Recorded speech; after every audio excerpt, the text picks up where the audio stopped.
Nah, Umar itu kaya teman-teman, ya, dan Umar ini etos kerjanya tinggi. Selesai sholat subuh, beliau pergi ke kebunnya di Juruf, ya.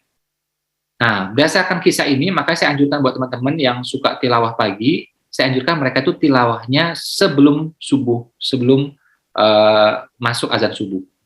Di waktu tahajud silakan, ya, menjelang sholat tahajud atau selesai sholat tahajud, tilawah di sana. Selesai sholat subuh yang paling baik itu memang bergerak, berkeringat, bergerak itu bagus. Karena titik gravitasi paling berat adalah di mana? Di kamar kita. Itu titik gravitasi paling berat. Makanya orang nggak kuat akhirnya berbahan, berbahan. Itu titik gravitasi paling kuat. Ya, jadi habis subuh itu memang banyak bergerak. Nah kalau duduk diam aja banyak yang gitu, ya. Baru baca Bismillah aja, mudah. Habis itu dia berfantasi, ya, dalam mimpinya sudah. Maka saya bilang untuk orang sama sekarang udah paling cocok tuh yang kayak Umar ini. Selesai sholat subuh dia pergi ke kebunnya. Nah itu Umar. Dan Umar ini juga kaya teman-teman, ya. Makanya di buku Dr. Jaribah, ya, seorang dokter dari Mekah S3, ya, fikih ekonomi Umar, itu Umar ketika meninggal propertinya, lahannya itu 70.000 unit lebih. 70.000 teman-teman. Kita cuma punya 1 unit, KPR lagi. Ya kan? Nggak lunas-lunas lagi. 10 tahun nggak lunas. Kok bisa? Tenor lagi. Ya, tenor coba itu. Itu kita tuh, kelakuan kita. Ya. Nah, 2 sahabat ini menarik juga teman-teman nih, ya. Utsman juga memperkenalkan wakaf. Apa itu? Ketika beliau beli mata air. Umar juga sama, ini yang sering dikutip nih sama dompet duafa dan lembaga lain. Ketika dia menemukan kebun, dia lapor sama Rasulullah. Rasulullah apa? Udah wakaf. Gitu. Ya kan? Jadi kalau teman-teman belajar ilmu wakaf, ternyata wakaf itu harus properti, teman-teman, awalnya. Ada 3 yang sangat populer, ya. Ini kalau teman-teman cek lembaga manapun, dompet duafa atau lembaga lain, pasti kisah ini bolak-balik ide aja pasti. Mukhairik, ya, seorang non-muslim yang menitipkan 7 bidang tanah kepada Rasulullah, dia non-muslim ini. Tapi dia percaya sama Rasulullah. Ini anehnya nih. Makanya dia bilang, kalau aku meninggal nanti harta ini engkau yang kelola ya Rasulullah, untuk keturunanku dan orang-orang tidak mampu. Ya, makanya wakaf itu boleh untuk keturunan sendiri juga boleh. Ya. Nah, maksudnya bukan untuk bukan menggantikan waris ya, tidak. Maksudnya gini, kita misalnya punya properti itu menghasilkan, nah hasilnya itu boleh misalnya 20% buat keturunan kita boleh. Boleh, teman-teman. Ya. Nah, Mukhairik ngomong gitu, dompet duafa juga pakai fikih ini. Boleh. Ya, makanya ada tuh yang mewakafkan tanah itu, kalau 100% mungkin dia nggak berani. Nah, kadang-kadang diatur sama dia, udah 30% buat keturunanku, buat anak cucuku hasilnya, 70% buat umat. Boleh, teman-teman. Ya. Jadi misalnya dia punya properti kan, disewakan atau apa gitu ya. Nah, dia pengen kadang-kadang sekian persen balik ke keturunannya, silakan. Ya. Jadi Mukhairik tadi ya, seorang muslim itu wakaf juga. Utsman yang membeli mata air, properti, wakaf juga. Kemudian Umar yang menemukan kebun. Properti juga, wakaf juga. Jadi teman-teman, ternyata wakaf itu awal-awalnya adalah properti. Fikih yang berkembang kemudian barulah kemudian muncul namanya wakaf tunai. Kita balik ke awal ini. Apa artinya itu teman-teman?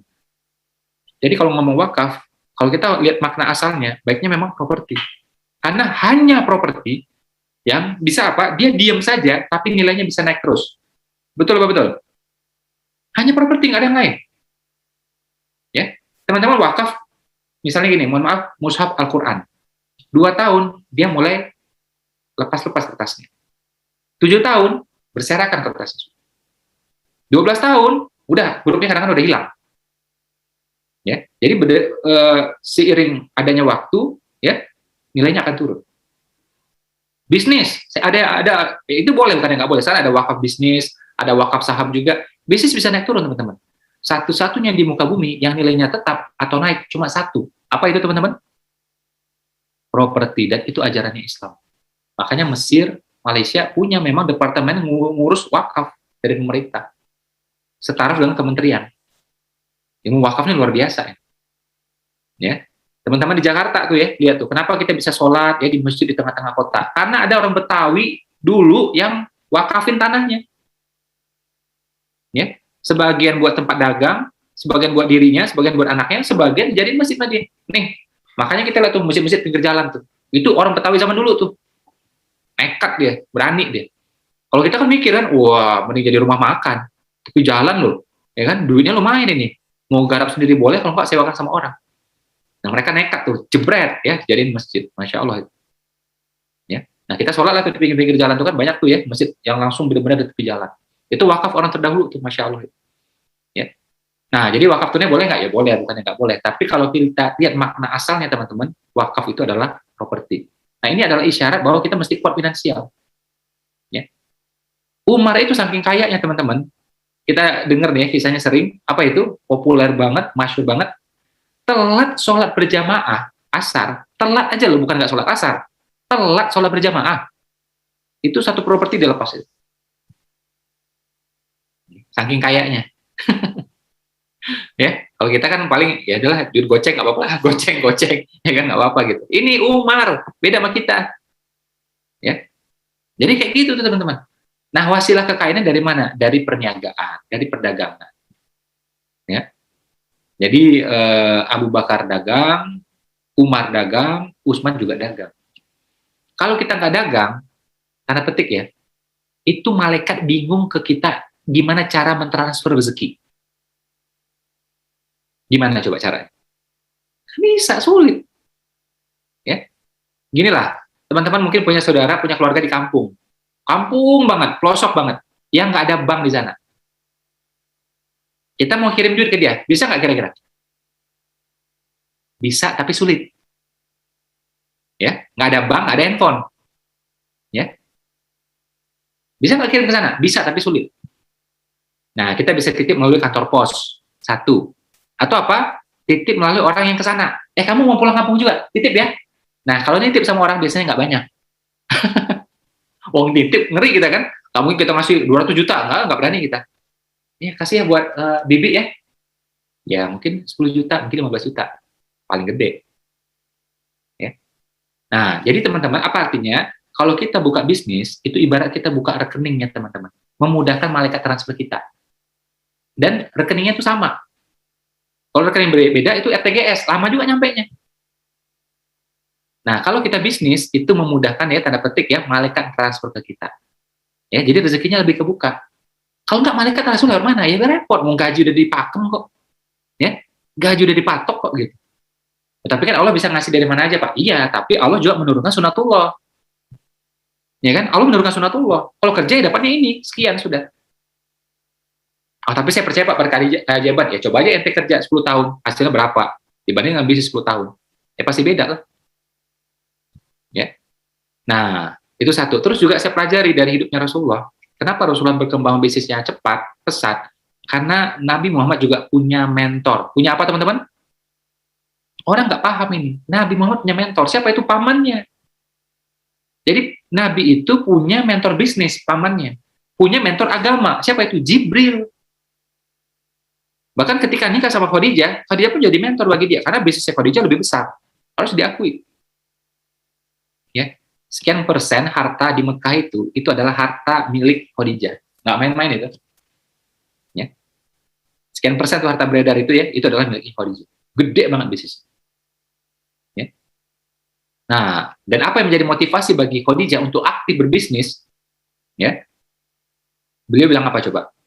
Dia pengen harta ini berputar dan bermanfaat. Jadi kalau stay aja, itu manfaatnya kurang. Nah, dia pengen berputar dan bermanfaat. Itu motivasi bagi Khadijah. Ya. Nah, ada beberapa tuh, ada timnya dia juga, ada juga partner dia juga gitu ya. Nah, ada waktu itu seorang Muhammad muda. Nah, pas di tangan Muhammad muda, perputaran lebih cepat. Oh, senang dia ini. Terus akhlaknya gimana nih? Dia utus seorang utusannya. Laki-laki ya, untuk dagang bareng bersama Muhammad muda waktu itu. Gimana nih orang, benar nggak jujur, benar nggak baik, benar nggak santun. Ngikutin tuh perjalanan pulang dan pergi. Baru ketahuan, oh ternyata orangnya memang beneran santun, ya selain jujur ya, santun, kalau makan suka ngajak-ngajak yang lain, suka traktir, ya kalau janji on time, kalau orang nggak on time ditungguin sama dia, oh kayak gitu coba. Ya. Nah, sampaikan lagi nih kabar kepada Khadijah. Akhirnya Khadijah menyampaikan bahwa mereka pengen menikah mereka. Dan itulah couplepreneur pertama dalam sejarah dunia modern. Orang Indonesia baru sekarang ngoceh couplepreneur. Rasulullah ada kasih contoh. Teman dulu. Saya baru tahu nih istilah couplepreneur ini sejak tahun 2000 sekian ini nih. Yang 4 tahun terakhir lah. Couplepreneur, suami istri bisnis, wih keren gitu. Kok Khadijah udah kasih contoh dari dulu, Rasulullah kasih contoh dari dulu, coba. Kurang keren apa coba? Ya. Dan Nabi ini ya, jarang orang tahu. Nabi itu ketahuan, tanda-tanda kenabiannya, itu ketahuan dalam perjalanan bisnis. Bersama apa? Bersama pamannya waktu itu. Beliau masih kecil, seorang Muhammad cilik. Ya. Bawa jalan ke Syria waktu itu. Ada sebuah desa, saya lupa nama, desa apa itu. Ya. Nah, ini kisahnya sangat populer nih, kita tahu nih kisahnya. Tapi saya sampaikan detailnya, mungkin teman-teman belum tahu. Ya. Jadi Nabi itu, walaupun belum jadi Nabi, masih kecil ya, tapi tanda-tanda Nabi udah kelihatan. Coba ya teman-teman ya. Ada orang biasa, ada seorang hamba, budak. Ya. Pasti gaya duduknya beda. Orang biasa dengan budak, pasti gaya duduknya beda. Ya. Orang biasa dengan priai, ya, bangsawan, beda nggak gaya duduknya? Pasti beda. Raja dengan orang biasa, pasti beda. Ya kan? Saya tuh kalau udah ketemu ustaz-ustaz saya, guru-guru saya tuh, saya nggak mungkin duduk tuh gini, nggak mungkin. Pasti saya tuh, saya akan gini, saya duduk. Ya, kaki saya pun juga pasti nutup gitu. Nggak mungkin saya kaki buka, itu nggak berani saya. Dan kadang-kadang bukan pakai mikir, itu udah refleks. Lihat aja tuh santri ya, kalau udah ketemu ustadznya, kiainya, atau tamu kiainya, itu pasti badannya akan nunduk gitu. Badannya akan ngecil gitu. Lihat santri. Nggak mungkin gini, petatang-petatang itu nggak mungkin tuh. Ada ustadznya gini dia, nggak mungkin. Itu refleks. Ya, jadi gaya duduk santri beda, kiai beda, budak beda, hamba beda, orang biasa beda, priai beda, raja beda, nabi juga beda. Nah, waktu jalan sama pamannya itu dagang, itu perjalanan dagang teman-teman ke Syria. Ya, zaman sekarang Suriah lah, ya. Di sebuah desa, saya lupa namanya ini, kemarin saya catat. Sampai di sana, Nabi duduk, gaya duduknya beda. Ada pendeta alim, pendeta yang hanif melihat itu, bisa bedain itu. Ya. Dan ini hadisnya populer, Nabi itu kemanapun dia pergi, itu ada awan kecil yang menaungi beliau. Betul ya? Ini kita sering dengar nih. Ada awan kecil menaungi beliau, sehingga Nabi itu tidak terlalu kepanasan. Itu awan ini ngikutin Nabi. Satu. Ya. Terus apa lagi? Begitu Nabi itu duduk di bawah pohon, pohon itu pun juga kayaknya tuh tunduk ke dia. Ya. Dan Nabi duduknya menghadap matahari. Matahari pun juga seolah-olah tunduk sama dia. Jadi kasih panas, tapi ketahan panasnya itu. Ini junjungan alam ya, bukan hanya junjungan muslim doang ya, junjungan alam ya. Ya. Jadi nyinari Nabi itu juga ketahan ya, gitu, tunduk gitu. Nah, yang paling keras tandanya adalah apa? Awan yang ngikuti Nabi itu, sejuk selalu itu. Nah, sama pendeta yang masih lurus ini, pendeta yang masih hanif ini, melihat tanda-tandanya ini. Ini Nabi akhir zaman. Ya, karena ulama-ulama aku ngasih tahu seperti itu. Kitab yang aku baca juga tanda-tanda seperti itu. Disamperin ini anak, kan masih muda tuh. Nabi perkiraan usianya waktu itu mungkin sekitar 11 atau 12 tahun. Ya, belasan lah. Ya, ada yang mengatakan juga mungkin 13 atau 14 tahun. Disamperin tuh. Nabi kan bersama pamannya tuh. Ditanya sama pendeta ini, kamu siapa? Aku ayahnya. Apa tadi jawaban pamannya? Aku ayahnya. Si pendetanya bilang, wah ini nggak cocok ini. Ini nggak cocok ini, dia bilang. Nggak cocok kenapa? Ini bahasa inilah ya, bahasa kita gitu. Nggak cocok kenapa? Ini tanda-tandanya udah pas semua. Tanda ini yang nggak pas ini, dia bilang. Apa yang nggak pas? Apa yang nggak cocok? Nah, kita ceritakan. Ya, jadi kalau menurut kitabku terdahulu disampaikan nih bahwa Nabi akhir zaman, Nabi penutup itu cirinya gini-gini ini. Ini udah ketemu semua cirinya nih, dia bilang. Dan satu cirinya lagi apa? Dia yatim. Terus kamu ngaku sebagai bapaknya. Ini tandanya nggak cocok.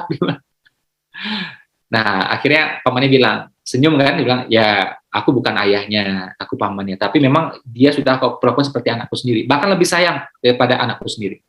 Makanya Muhammad kecil itu dibawa kemana-mana. Anak kandungnya nggak digituin loh.